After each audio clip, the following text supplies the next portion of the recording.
एक अन्य किंवदंती के अनुसार कुरुक्षेत्र का नाम राजा कुरु के नाम पर रखा गया था, जो बहराता राजवंश से थे और महाभारत में पांडवों और कौरवों के पूर्वज थे।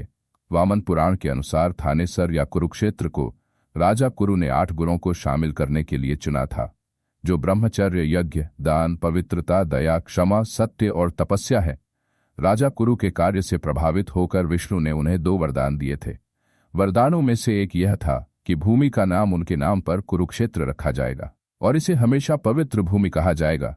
संस्कृत महाकाव्य महाभारत के अनुसार महाभारत का 18 दिनों तक चलने वाला युद्ध कुरुक्षेत्र में हुआ था और इस युद्ध के दौरान कृष्ण ने अर्जुन को भगवद गीता सुनाई थी।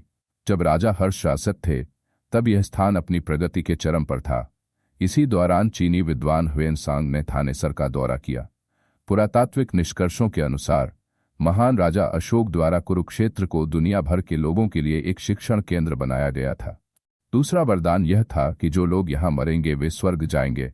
कुरुक्षेत्र वह भूमि भी थी जहाँ 2 वैदिक नदियां थीं, दृष्टवती और सरस्वती। इस भूमि पर सभी राजवंशों और साम्राज्यों के कई शासक थे। जब राजा कुरु यहाँ बसे तो इस स्थान को उत्तरवेदी कहा जाता था। विभिन्न युगों में इस स्थान को धर्मक्षेत्र, ब्रह्मवेदी और कुरुक्षेत्र भी कहा गया है। एक अन्य पौराणिक कथा के अनुसार यह वह स्थान है जहां ब्रह्मा द्वारा ब्रह्मांड का निर्माण किया गया था। माता हिडिंबा को कुल्लू मनाली क्षेत्र की प्रमुख देवी माना जाता है। ऐसा कहा जाता है माता हिडिंबा इस क्षेत्र में जागृत रूप में स्थापित है।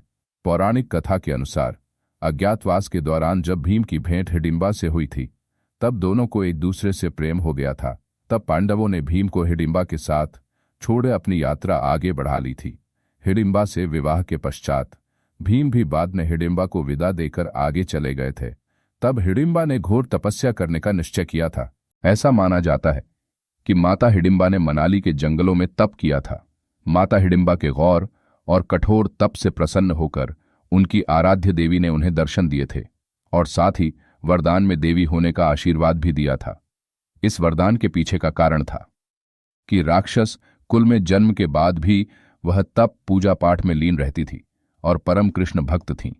ऐसा कहा जाता है कि मनाली की जिस गुफा में माता हिडिंबा ने घोर तप किया था उसी गुफा में आज माता हिडिंबा का मंदिर है। साथ ही इसी स्थान पर घटोत्कच का जन्म भी हुआ था।